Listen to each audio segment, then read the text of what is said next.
Olá, amigos, tudo bem com vocês? Estamos de volta para o nosso Conversa de Política com um convidado muito especial que está lá em São Luís, do Maranhão, e vai falar com a gente, que é o Dr. Marlon Reis, ex-juiz, hoje advogado e foi candidato a governador em 2018. Vamos falar sobre política em 2018, hoje e os projetos dele, se ele permitir, para 2022. Doutor, primeiro, muito obrigado, ficamos honrados com essa sua participação aqui com a gente. E eu começo abrindo pelo lado positivo da sua campanha em 2018, que eu acompanhei bastante, que foi a eleição suplementar. Foi uma eleição diferente, criativa, usando muito as redes sociais e comícios online, um negócio assim, bem interessante. E o resultado foi surpreendente, quer dizer, o senhor teve um desempenho fantástico, foi o terceiro colocado, por exemplo, nas principais cidades do estado. Qual foi a receita daquele sucesso? Por que daquele desempenho tão bom naquele momento? Doutor, obrigado.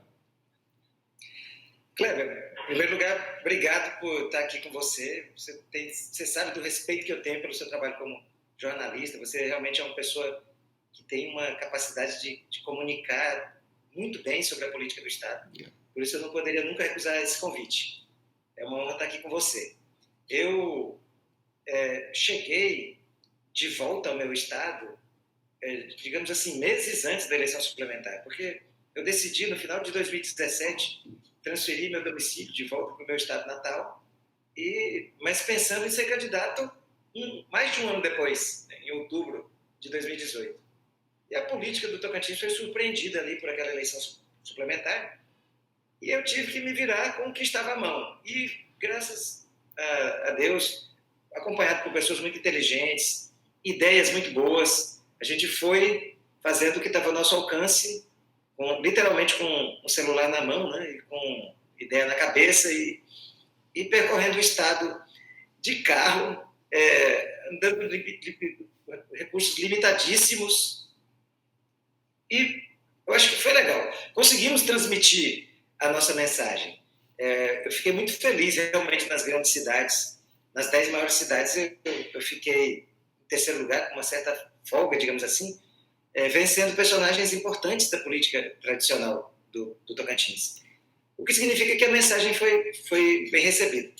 Não tenho dúvida, vou guardar um carinho muito grande, histórico, para aquela eleição suplementar de 2018. Só lembrando que o doutor Marlon Reis, ele é um dos idealizadores da lei da ficha limpa, uma pessoa reconhecida nacional e internacionalmente, e com todo orgulho nosso, é um tocantinense. Ele é de Pedro Afonso, então aqui é um conterrâneo nosso. Doutor, no entanto, na eleição ordinária, houve todo aquele...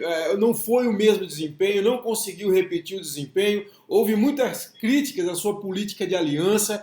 O senhor acha que o resultado daquela eleição, de não ter conseguido repetir o desempenho da eleição suplementar, se deveu àquela política de alianças? É muito complexo. O cenário a ser analisado em outubro é completamente diferente do de junho, mas não é simplesmente por se tratar de uma eleição suplementar e uma tradicional. Mas vamos ver, nós precisamos recuperar os cenários. Uma eleição que acontece convocada repentinamente, com pouquíssimos candidatos, porque éramos apenas os candidatos a governador e ninguém mais, com seus respectivos vices. Nós não tínhamos candidatos a deputado, então nós não tínhamos os principais cabos eleitorais de uma eleição normal, tradicional, são os candidatos a deputado. Então é bom lembrar que eu tive aquele desempenho, mas praticamente disputando pessoa a pessoa. Quando chega outubro, vem as chapas. E aí muda o cenário. Eu corri riscos e eu aceitei esses riscos e tomei decisões. E posso até ter errado, mas eu tive a coragem de tomar decisões que, a meu ver, eram necessárias se tomar por conta da diferença do cenário. A minha avaliação naquele momento era que, se eu fosse tentar repetir o que eu fiz na eleição de junho, eu estaria indo para uma eleição completamente diferente, com o mesmo pensamento da eleição suplementar, o que seria de uma ingenuidade imensa. Eu temia acontecer comigo o que aconteceu com a Marina Silva no cenário nacional. Ela foi com um tipo de campanha, com um tipo de mensagem, e sucumbiu diante do gigantismo dos seus adversários. Chegou a ter uma votação inferior a 1%. Então, por mais que ela estivesse figurando aí, a maior parte do tempo, inclusive, chegou a ficar na liderança da corrida presidencial. Mas sem a mesma estrutura de campanha ela acabou desabando para uma posição irrisória em número de votos. E eu temia que o mesmo acontecesse comigo. Então eu pensei, vou me cercar de uma chapa maior, vou ter candidatos a deputado, vou ter tempo de TV e tentar, com isso, diminuir o impacto do gigantismo das chapas contra as quais eu ia concorrer, especialmente a chapa do governador. Certo, mas naquele momento o senhor não via outra alternativa, quer dizer, o senhor se aliou, no caso ali, o PT, ao PV e também ao grupo da senadora Cátia Abreu, quer dizer, e acabou que, me parece que na campanha o senhor acabou ficando sozinho, mesmo tendo candidato a deputados, candidatos a senador, eu via muito o senhor sozinho. O senhor acha então que essa composição de chapa não teve nenhuma interferência no resultado que houve em outubro? Eu acho que é evidente que eu gerei antipatia de setores que estavam mais radicalizados contra o PT, especialmente aqueles que estavam muito animados com a candidatura do Bolsonaro, isso é evidente. Aliás, os bolsonaristas, que muitos deles votaram em mim em junho, né, porque a minha campanha conseguiu transcender esse espectro ideológico, mas muitos deles deixaram de votar em mim, isso é evidente. Assim, também havia outros que reclamavam de alianças minhas, por exemplo, com o grupo da senadora Cátia Abreu. Ela não fazia parte da aliança. Eu me lembro que ela, inclusive, deu entrevista declarando neutralidade, mas é óbvio que se o partido dela está, o filho dela é candidato ao Senado, é lógico que eu ia atrair. Qualquer candidato tradicional tem seus adversários e seus grandes entusiastas. Então, todas as vezes que você se posiciona ao lado de alguém, você atrai aqueles que não gostam daquele partido ou daquela pessoa. E é lógico que eu sofri as consequências disso. Mas é como eu disse, eu posso até ter cometido erros nesse momento. Mas eu chamei para mim a responsabilidade de ter que tomar uma decisão. Tem que ter coragem de tomar uma decisão. Eu via, né, todo mundo sabia como viria a eleição, porque, veja bem, a eleição de junho ela foi relativamente comemorada pelos setores progressistas, pelos setores que querem mudança no Estado, porque via-se ali a Justiça Eleitoral afirmar um caso de corrupção nas eleições, promover uma cassação do governador do Estado, o político mais importante do Estado, e passava uma mensagem positiva de atuação da Justiça Eleitoral. Nós comemoramos aquela decisão. Mas hoje, analisando friamente, tecnicamente, do ponto de vista político, o que aconteceu foi que aquela decisão ela mudou completamente o cenário da eleição de outubro. Sim. O que acontece é que se nós chegássemos com o governador Marcelo Miranda em outubro, nas urnas, ele tinha a sua própria avaliação, ele é um político conhecido e, portanto, tem muitos adeptos, nós sabemos disso, da força do governador Marcelo Miranda e do MDB, mas, ao mesmo tempo, havia um desgaste ao longo de vários mandatos, episódios anteriores de embate com a justiça. Então, ele ia chegar com um desgaste que o governador Mauro Carles não tinha. Então, era diferente ter como adversário o governador Marcelo Miranda. O governador Mauro Carles assume desconhecido no Estado, o que acabou se transformando numa grande vantagem para ele. Sim. Era difícil atribuir a ele os defeitos históricos de segmentos importantes da política do Tocantins. E aí ele vem crescendo, chega à Assembleia Legislativa, depois ganha a eleição, a eleição suplementar, o que não era surpreendente, já que com tão pouco tempo para a campanha e tão poucos recursos, especialmente no meu caso, era natural que ele vencesse. E quando ele vence, fica fácil passar um discurso de que não era hora de estar mudando toda hora de governador, acabou de perder um por cassação. Então, ele chegou muito forte, além disso, com um uso evidente da estrutura do Estado, mobilizando os setores ativos da política, especialmente no interior, e com isso ele consegue uma avalanche de votos que era previsível naquele momento. Se não se sabia ao certo o que aconteceria após a cassação, depois que houve a vitória na eleição suplementar, era evidente que a tendência era vir uma grande avalanche de votos em favor do governador. Então, esse era o contexto em que eu tive que tomar as minhas decisões. Repito, não tenho o dom da infalibilidade, não sou o Papa, que é infalível, mas eu tenho coragem e tomei decisões, sou responsável pelas decisões que eu tomei, não vou atribuir a responsabilidade a ninguém, a responsabilidade é minha, foram decisões que eu tomei, posso ter errado, mas eu agradeço a você a oportunidade, porque é a primeira vez que eu falo com o povo do meu estado o que aconteceu do lado de cá, né? O que estava por trás das cortinas da campanha do Marlon Reis para governador. Que cenário que se analisava e por que eu tomei essas decisões. Eu sabia que eram arriscadas, sabia que poderiam gerar desgaste, como acabaram gerando, mas eu sabia que se eu ficasse parado no mesmo lugar que eu estava na eleição de junho, eu imaginava que eu sucumbiria de maneira ainda mais drástica, sem possibilidade de fazer nada, sem ninguém falando por mim, sem tempo nenhum de novo de televisão, só que aí ia ser muito diferente. E as outras chapas iam estar com centenas de candidatos a deputado puxando voto porta em porta no estado, que de fato aconteceu e gerou o resultado que gerou. Uma grande gama de votos para o governador.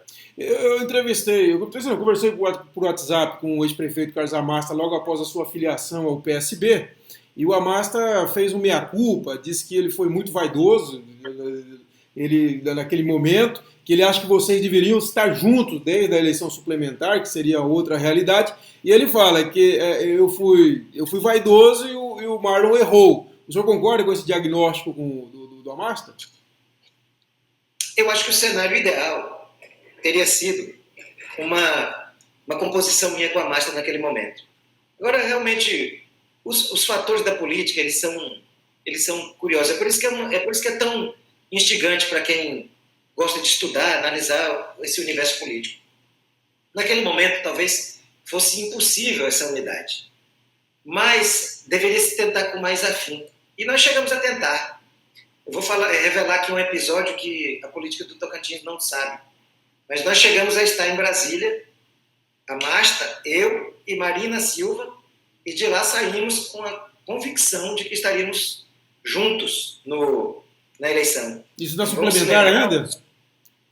Bem antes da eleição suplementar. Nem se sabia que haveria antes da cassação, então. Já pensando em outubro ainda.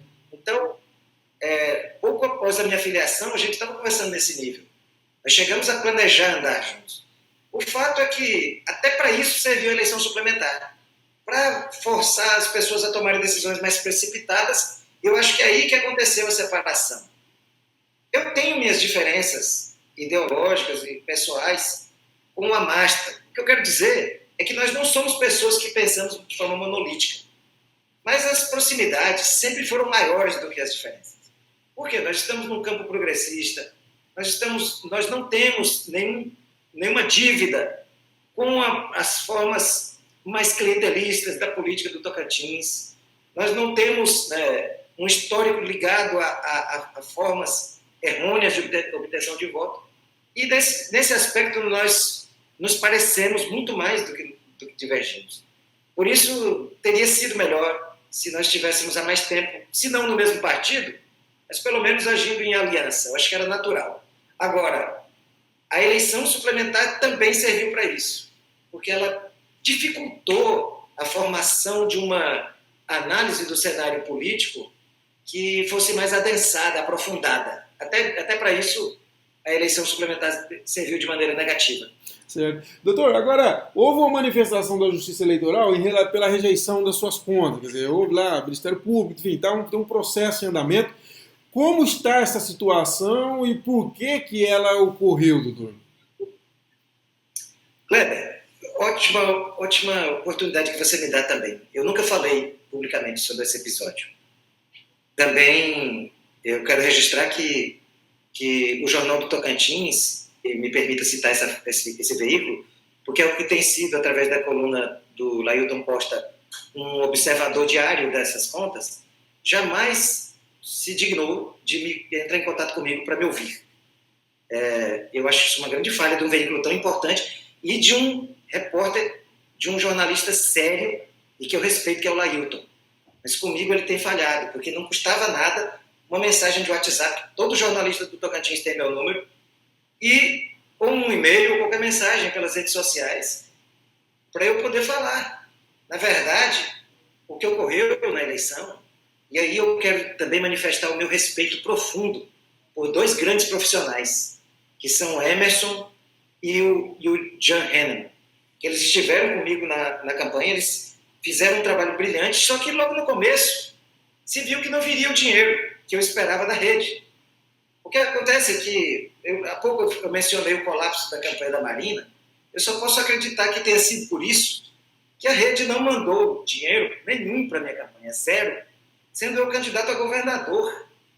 E outra coisa, não foi só o Marlon Reis. Porque se fosse só o Marlon Reis, diria assim, não, talvez tenha sido um grande desentendimento que houve. Não houve desentendimento, a rede aprovou as minhas alianças oficialmente. Se a rede discordasse das minhas alianças, teria indeferido, porque tem esse poder, a Executiva Nacional. Mas dos 11 candidatos a governador da rede, 6 não receberam um centavo, Kleber. 6. Sendo que dos 5 que receberam, quem recebeu mais foi o candidato a governador do estado de São Paulo, que recebeu a impressionante quantia de R$50 mil. Que exatamente não... Imagina, no Tocantins não daria para fazer uma campanha para a maioria dos cargos com 50 mil. Imagine para governador de São Paulo. Então, para 6 estados não mandou nada. Por quê? Eu só posso acreditar, porque não me foi dada nenhuma justificativa, só posso acreditar que tenha sido pelo fato de que, com o colapso da campanha da Marina, tenha sido decidido concentrar todos os recursos ali. Então, isso foi uma coisa que me deixou extremamente magoado. Eu respeito muito a rede, deixei o partido, continuo respeitando. A Marina, para mim, é uma das brasileiras mais importantes, mas eu tenho direito de ter discordância em relação ao que aconteceu por terem me deixado absolutamente sozinho. E aí, eu tive que assumir responsabilidades pessoais. E eu nunca neguei minhas responsabilidades pessoais. Só que eu estou querendo pagar na medida daquilo que eu entendo devido. Existe uma divergência. Os profissionais entendem que o valor é X. Eles têm direito de chegar a uma conclusão. Eu entendo que o valor é diferente. Então, quando isso acontece, só existe um jeito de dirimir. Olha, eu fui juiz por 20 anos. Eu vou brigar? Não, vamos para a justiça. Lá é o cenário em que se pode decidir quando há conflitos. Então, isso conturbou a minha prestação de contas. Essa falta de liquidez, essa falta de certeza do valor, foi que conturbou a minha prestação de contas, que tem parecer, sim, pela rejeição, mas ainda não foi rejeitada. E eu apresentei argumentos mostrando a causa de tudo isso e tenho o direito de ir a todas as instâncias, e irei, porque eu tenho certeza que não houve falha na minha prestação de contas. Uma coisa é o parecer técnico. O parecer técnico, ele leva em conta apenas aspectos da lei mais, vista de maneira mais formal. Mas a decisão judicial, ela leva em conta muito mais elementos. Então é muito comum haver um parecer num sentido e a decisão no outro. Não é raro. Então eu vou continuar insistindo na minha prestação de contas, assim como eu estive há pouco com o Emerson em audiência de conciliação. Eu digo o seguinte, que eu lamento muito dizer essas coisas, assim, que isso esteja acontecendo, na verdade, porque eu gosto dessas duas pessoas, o John e do Emerson. Eles são pessoas que eu aprendi a admirar como pessoas, não apenas como profissionais. Eu lamento muito tudo que está acontecendo, porque, da minha parte, eu continuo sendo um grande amigo deles. E eu estou buscando, com minhas energias pessoais, apresentar uma proposta de acordo. Que eu inclusive, ontem disse, no dia da audiência, eu disse isso, que eu estou formulando, reunindo elementos para apresentar nos próximos dias ou no máximo semanas uma proposta de acordo para eles e quem sabe por fim essa questão com minhas energias pessoais. O partido autorizou a assunção da dívida pelo diretório estadual e mesmo assim eu estou juntando tudo que eu posso fazer no meu esforço pessoal, muito mais por serem eles, por serem essas duas pessoas que são profissionais que eu recomendo, assim, que para qualquer pessoa que queira, que precise dos trabalhos na área de estratégia, de pensamento, de comunicação, Eles são profissionais que eu recomendo, são pessoas formidáveis, fora de série. Eu lamento profundamente o que está acontecendo, esse desentendimento, que eu espero que seja passageiro e que, quem sabe, um dia nós voltemos a ser os amigos que nós fomos. Doutor, e o senhor sempre foi muito identificado com a rede e de repente resolveu mudar de partido. Essa situação tem relação com essa decisão do senhor de ter saído da rede? Na verdade, foram muitos fatores, mas de fato eu não fiquei muito satisfeito com essa posição da rede de não mandar financiamento para a campanha. Nós havíamos conversado, estava definido que haveria financiamento para a campanha. Claro que eu não seria louco de entrar numa empreitada e entrar numa campanha sem ter absolutamente nada para gastar. Então, eu me vi nessa situação. Compreendo o que possa ter acontecido lá na rede, mas também não sou obrigado a ficar feliz com o que aconteceu. Isso me deixou um pouco desestimulado. A ida para o PSB é um pouco natural e ela começa com um telefonema de um grande amigo que fez o mesmo movimento.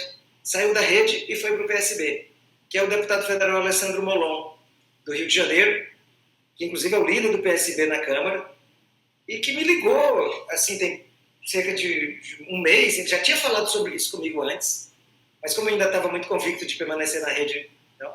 Mas aí, quando eu já estava decidido a sair, ele me liga e fala assim, Marlon, vem para um lugar onde estão os seus. Aqui estou eu, aqui está o professor Luiz Flávio Gomes, que é deputado federal por São Paulo, que é um grande amigo meu, até foi um dos que fizeram doação para a minha campanha. É um amigo particular, uma pessoa que eu sigo há muitos anos, é deputado pelo PSB de São Paulo. Então vem para cá, aqui é teu lugar, aqui você vai ser recebido. Me apresentou uma série de ideias, de espaços em que ele pede que eu participe no partido, como, por exemplo, junto com ele, o deputado Alessandro Molon, na Secretaria de Relações Internacionais. Eu tenho uma vivência internacional muito grande, como muitos sabem. Tenho uma carreira acadêmica na Europa, na Espanha, estudei nos Estados Unidos, proferi palestra em grande parte do mundo, só não tive na Oceania até agora, ministrando palestra, mas já fui lá perto, em Kuala Lumpur, na Malásia. Só faltava um voozinho e chegava na Oceania. Mas, então, eu tenho uma vivência de mundo muito grande. Ele me pediu para colaborar com ele na Secretaria de Relações Internacionais e também para ajudar a compor um programa de integridade para o partido, para o PSB, para trabalhar com os gestores. O PSB é o quinto maior partido do Brasil, tem 414 prefeitos, 2 governadores, e a ideia é pensar, junto com outros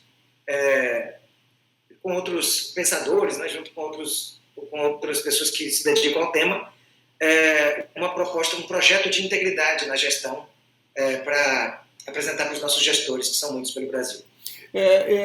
Mas o senhor chegou, até o senhor me confirmou no WhatsApp, fechar com o Patriota. Aí até chegou a falar que ia apoiar a candidatura à reeleição da prefeita Cíntia, e depois veio essa história do PSB. Foi essa ligação do Molon que mudou tudo? Essa ligação do Molon mudou tudo. Mas ela só mudou tudo porque a relação não estava boa no Patriota. Assim, eu tenho muito respeito lá também pelas pessoas com quem eu me envolvi lá, tanto da Executiva Nacional, como o Rogério Ramos, que é uma pessoa digna da maior credibilidade, uma pessoa do bem. Só que as coisas não estavam indo bem, não estavam indo como tinha sido combinado. Por exemplo, na Executiva Nacional, todo mundo sabe que eu me situo numa posição mais progressista, e se falou que o partido iria fazer um reposicionamento ideológico mais ao centro. Ele estava com uma imagem mais à extrema-direita. E aí uma série de questões ideológicas tinham sido colocadas. E quando eu entro, em vez de ver isso acontecer, eu vejo a repetição do que acontece em outros partidos, que eu não estou muito disposto a ver. Luta para ver quem vai ficar com a presidência do diretório, se vai ficar com a deputada fulano, se vai ficar com... Quer dizer, eu comecei a ver que eu estava num lugar que não é parecido comigo. Onde eu estou, eu participo de grandes debates ideológicos, de grandes projetos, programas. E ali não, estava acontecendo tudo muito repetição dos modelos que eu sempre condenei. Então, pelo tradicionalismo. E eu pensei que ali sequer segurança teria. De repente, Quem sabe eu podia descobrir no outro dia que, como acontece demais, houve uma troca de direção partidária. E eu pensei, quer saber de uma coisa? Eu preciso repensar. E nesse momento que eu comecei a repensar, eu recebo um telefonema do Molon. Ele me convida a me sentar com o Amasta e com o Thiago Andrino, especialmente o Amasta, porque como a gente acabou se embatendo, né, acaba trocando umas farpas. Aí eu falei, Amasta, pode sentar aqui, bora lavar a roupa suja e ver onde é que a gente chega na conversa. E acabou que foi boa, foi positiva, foi favorável. Estou me sentindo muito bem recebido no PSD. Estou muito feliz de ter tomado essa decisão. Tudo que foi definido com a direção nacional, com o próprio presidente Carlos Siqueira, com o deputado Alessandro Molon e com o Thiago Andrino e com o Carlos Amasta, tem sido cumprido com muito carinho. Assim. Eu percebo que eles me receberam com muito afeto. Inclusive, ainda há pouco, para deixar claro assim, uma prova do que eu estou falando, o Thiago me mandou só uma foto, assim, nem falou nada, era só uma foto. Ele sabia que ia me deixar muito feliz, porque eu estou assumindo a coordenação da Fundação João Mangabeira, que é a fundação do partido, que é um órgão de pensamento, é um órgão de debate, de formação de juventude. Quer dizer, tem tudo a ver comigo. E eles me ofereceram, inclusive, a coordenação da fundação. E ele estava me mandando a foto da sala da fundação já montada, com mobília, com tudo, com estrutura para trabalhar, para começar a fazer uns projetos pensando a base da política do Estado. Quer dizer, é muito mais parecido comigo esse ambiente do que onde eu estava no Patriota, assim, sem nenhuma falta de respeito pelo Patriota, pelas pessoas que o integram, mas eu estou muito melhor, me sentindo mais em casa no PSD. E essa mudança acaba também, sim, em tese, tendo uma mudança de rumo, de apoio até no processo eleitoral. Quer dizer, então você deixa de apoiar a reeleição da Cíntia para apoiar, então, a pré-candidatura do Thiago Andrino. Vai estar na campanha dele? Como que o senhor tem pensado em postura nessas eleições municipais? Eu estava me aproximando muito, já estava a um passo da candidatura da prefeita Cíntia, por conta dos compromissos partidários. Olha, se eu aceitei ir para o Patriota é presidido por um secretário da prefeita, um dos secretários municipais, era natural que eu aceitasse integrar também essa aliança. Mas, no momento em que deixei de ir para o Patriota, eu fiquei realmente livre para pensar outro partido e outra candidatura a prefeito. Quero dizer uma coisa, assim, para todos que nos ouvem. Para mim é muito mais fácil. Assim, estar numa campanha para prefeito ao lado do Thiago é muito mais fácil do que estar ao lado da prefeita Cíntia. Com muito mais facilidade eu vou para o palanque dele. Eu tenho muito o que falar sobre ele. O Thiago é uma pessoa tão especial do ponto de vista político que enquanto nós nos embatíamos em campanha um contra o outro, enquanto as campanhas aconteciam, ele me apresenta o projeto de lei da ficha limpa municipal e consegue a aprovação, que é uma coisa muito ligada, assim, eu sou dono da lei da ficha limpa, eu sou um dos principais atores, mas não sou dono da lei da ficha limpa, não tenho essa patente, mas todo mundo sabe que tem uma ligação muito próxima comigo, tudo que diz respeito. Mesmo assim ele fez isso, e depois foi mais longe, para minha surpresa, defende em plena campanha, eu sendo candidato opositor ao dele, né, que era o Amasta, ele defende o meu nome para obtenção do título de cidadania de Palmas. Eu sou Pedro Afonsino, mas eu não tinha o título de cidadania de Palmas. Ele vai lá, defende, é aprovado, e a gente sempre tem uma proximidade. Nós sempre conversamos, mesmo estando opostos nas urnas. E eu tenho muita facilidade de pedir voto a ele por conta do jeito que eu sei que ele pensa. Ele tem uma origem muito parecida com a minha. Eu me envolvi com a política desde o movimento estudantil, ele também. A gente tem uma jornada parecida, embora ele seja bem mais jovem do que eu. Mas ele já tem uma jornada longa suficiente, experiência suficiente, e vem praticamente de berço, aprendendo, e tem todas as condições de se tornar o prefeito de Palmas. E eu vou fazer campanha, não vou ficar só falando, não. Eu falei para ele, eu quero estar no palanque ao lado dele, eu quero estar nas ruas ao lado dele. Quando estiver mais próximo da campanha, vocês vão me ver panfletando e pedindo voto para o Thiago. Doutor, então aí para a gente concluir, vamos falar de 2022, né? Que parece que o seu alvo é 2022. Teve essa experiência de 2 eleições, até para um político iniciante no Tocantins, iniciante de uma forma geral, foi uma estreia e tanto, né? Com 2 grandes eleições para governador e agora 2022. O que o senhor pretende? Governo, Senado ou deputado federal? Já ouvi falar dos três. Sim, um político tradicional do Tocantins, que eu não vou mencionar o nome, uma pessoa ligada assim à política mais tradicional mesmo, ele me disse uma coisa assim: doutor Mano, como é que o senhor acha que nós, assim, que temos um jeito mais tradicional de fazer política aqui, lhe vemos? Eu falei, não faço a menor ideia. Eu tenho simpatia por muitos, eu sou amigo de alguns desses políticos tradicionais e tudo, embora a distância política, mas eu tenho um bom relacionamento com vários. Mas eu nunca fiz essa pergunta, como é que vocês me veem, vocês que estão do lado de lá da cortina. Aí ele falou assim, eu vou lhe dizer como eu lhe vejo, e como muitos lhe veem, dos meus amigos. Você foi o mais votado membro da terceira via da história do Estado. E desse grupo saíram eleições de 4 deputados estaduais, um deputado federal e um senador. Não vamos discutir outras coisas. Isso jamais aconteceu no Tocantins. Um terceiro grupo abrindo espaço para isso. Então, independentemente de como aconteceu, dos erros no percurso, realmente eu sei que eu não cheguei de qualquer jeito. Eu passei uma mensagem, ocupei um espaço, vejo isso pela reação das ruas a mim, no estado inteiro. Eu sou hoje uma pessoa conhecida. E eu não vou me afastar da política. Ano passado, as pessoas me viram muito caladas.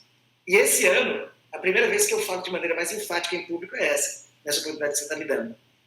Mas todo mundo percebeu que de um tempo para cá eu voltei a falar, voltei a agir. Mas em nenhum momento eu desisti. E durante muitos meses, no final de 2018 até meados de 2019, eu estava propositalmente recolhido para pensar, mastigar, aprender com o que aconteceu. Ora, depois de 20 anos como juiz, você sair para 2 campanhas de governador no mesmo ano, foi uma experiência incrível, assim, ao mesmo tempo brutal, em termos de cobrança e consumo de energia, né, de aprendizado, às vezes, inclusive, pela visão dos lados mais sombrios e até obscuros da coisa. Você vê perto de você, quando você está dentro de uma campanha. Ninguém é capaz de imaginar. Eu até tenho que escrever o Nobre Deputado 2 depois, com conteúdos que eu mesmo vi. Agora é prática, agora é um exemplo prático mesmo, assim, de vida. Mas respondendo a sua pergunta de maneira mais objetiva, eu estarei com meus nomes nas urnas nas eleições de 2022. A princípio, eu estou trabalhando sim com uma candidatura a deputado federal, inclusive o deputado Alessandro Molon colocou isso já no dia que me chamou. Ele falou assim, vem ser meu colega aqui no Congresso, a gente tem muita coisa a fazer. E eu vou me candidatar, sei das dificuldades, não é fácil se eleger deputado federal no Tocantins, é uma mini eleição de Senado, porque são apenas 8 deputados, e há pouquíssima mobilidade, pouquíssima mudança naqueles que compõem a Câmara Federal. Mas eu já provei, e todo mundo que me ouve já sabe, que eu sou uma pessoa capaz de encarar desafios os mais gigantescos que sejam. Até 2 eleições de governador, com toda a simplicidade que a gente tinha para enfrentar. Então é isso que eu vou fazer. Vou aproveitar esse tempo para organização, conhecer cada vez mais os grupos no interior. Tenho recebido já apoios importantes. Vou estar nas eleições municipais apoiando vários candidatos a prefeito do PSB e de partidos aliados. Não ficarei parado, não, nessa eleição. E construindo um cenário de candidatura a deputado federal em 2022. Tá certo, então. Tivemos um grande prazer de falar com o Dr. Marlon Reis. É sempre um grande aprendizado também ouvi-lo aqui. Doutor, obrigado por sua participação aqui com a gente, viu? Eu que agradeço, Kleber. Um abraço para você e para todos os seus inteligentes espectadores. Tá certo, então, é isso aí. Nós ficamos por aqui, ouvimos mais outra personalidade importante do Tocantins e nós voltamos a qualquer momento com outra entrevista. Um abraço a todos e até lá.